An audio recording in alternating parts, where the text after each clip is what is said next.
Welcome back to our YouTube study channel KTC Samastipur.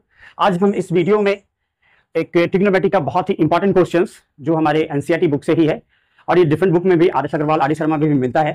ये बहुत ही important question है जिसे आज हम लोग सॉल्व करके देखेंगे। जनरली बुक्स में आर डी शर्मा या आर एस अग्रवाल में जब आप इसका एक सॉल्यूशन देखोगे तो ये दो ट्राइंगल की सहायता से इसे सॉल्व किया है जो अक्सर बच्चों में एक कंफ्यूजन क्रिएट कर देती है। मैं आज इस वीडियो में आपको सिर्फ एक ही ट्राइंगल की सहायता से इसे बनाना सिखाऊंगा और आप देखें। सबसे पहले हम इस क्वेश्चन की मीनिंग को समझते हैं। क्वेश्चन में यह है कि एक ट्राइंगल दी गई है जिसमें दो एंगल, एक एंगल बी और एक एंगल क्यू है, जिसे हमें क्या करना है, एक्यूट एंगल एज्यूम करना है। और हम एक्यूट एंगल समझते हैं कि एक्यूट एंगल जो होता है हमारा वो 0 डिग्री से बड़ा होता है और 90 डिग्री से छोटा होता है। और वो इस प्रकार से है सच दैट कि sine B equal to sine Q. दो ट्रिग्नोमेट्रिक रेशियोज साइन बी और साइन क्यू दोनों एक दूसरे के इक्वल हैं।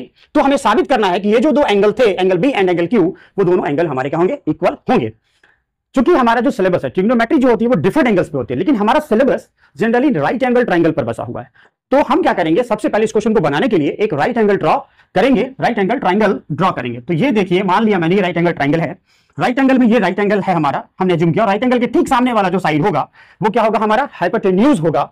तो अगर हम देखें हाइपोटेन्यूज होगा और दो बचे हुए जो साइड होते हैं, कोई एक मेरा साइड परपेंडिकुलर होता है तो दूसरा मेरा बेस होता है। बेस और परपेंडिकुलर बदलते रहते हैं, लेकिन हाइपोटेन्यूज जो होता है हमारा वो रिजिड होता है, वो कभी चेंज नहीं होता। वो ठीक 90 डिग्री के सामने वाला साइड होता है हमारा, वो just opposite to the 90 degree. अब बात आती है कि इस एंगल को छोड़कर, राइट एंगल को छोड़कर, इसमें जो एंगल बचते हैं, दो एंगल, वो हमेशा 90 डिग्री से छोटे होते हैं। तो डेफिनेटली ये दो जो एंगल होंगे वो क्या होंगे, आपके एक्यूट एंगल होंगे। तो इस अगर ये दो एंगल यदि आपके एक्यूट एंगल है तो हम इसे क्या कर सकते हैं, एक को बी और दूसरे को क्यू एज्यूम करते हैं। और थर्ड लेटर चूंकि इस क्वेश्चन में किसी प्रकार का नहीं दिया गया है तो आप इस बी और क्यू छोड़कर इस ट्राइंगल को एज्यूम करने के लिए आप कुछ भी एज्यूम कर सकते हो। तो मैंने ए एज्यूम किया, आपकी इच्छा हो पी तो आप पी एज्यूम कर सकते हो।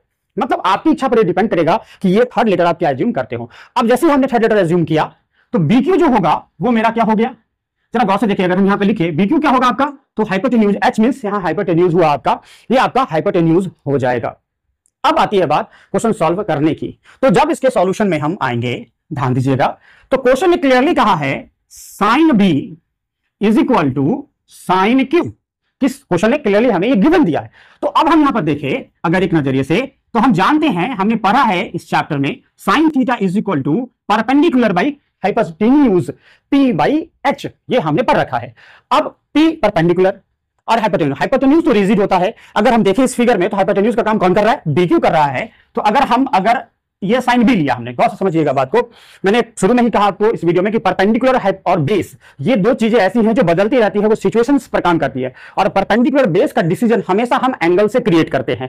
तो जैसे ही इसमें साइन के साथ कौन आया हुआ है, बी आया हुआ है, मेरे इस क्वेश्चन में साइन के साथ बी आया हुआ है, तो बी ये एंगल हुआ। और अब इस एंगल के लिए हमें परपेंडिकुलर और बेस का क्या करना है, डिसीजन लेना है। तो परपेंडिकुलर बेस का डिसीजन लेने के लिए हम क्या करेंगे कि उससे एक एरो आप ड्रॉ करो ऐसे सिंपली, और वो जिस साइड को इंडिकेट करेगी वो परपेंडिकुलर, और जो बच गया वो आपका क्या हो जाएगा, बेस हो जाएगा। तो अब यहां पर आप देखो साइन बी के हिसाब से अगर परपेंडिकुलर लिखोगे तो आप क्या लिखोगे, ए क्यू लिखोगे, और हाइपोटेन्यूज क्या लिखोगे, तो बी क्यू लिखोगे। जरा आप देखो इसको, तो अब यहां से आप इसको लिखोगे ए क्यू बाई बी क्यू आप लिखोगे इसे।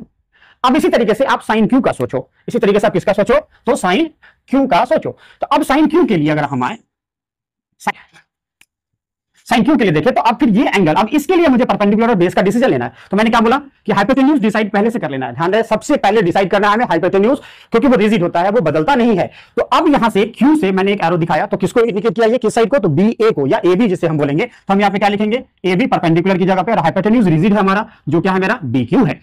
तो अब यहां से हम क्या लिखेंगे, A B by B Q. हमने देखा कि इस ट्राइंगल में नीचे का जो पार्ट है वो इक्वल है और मल्टीप्लाई की फॉर्म में है, डिवाइड की फॉर्म में, तो दोनों कैंसिल होगा और हमारे पास क्या आ जाएगा, A Q equal to A B, ये आ जाएगा हमारे पास।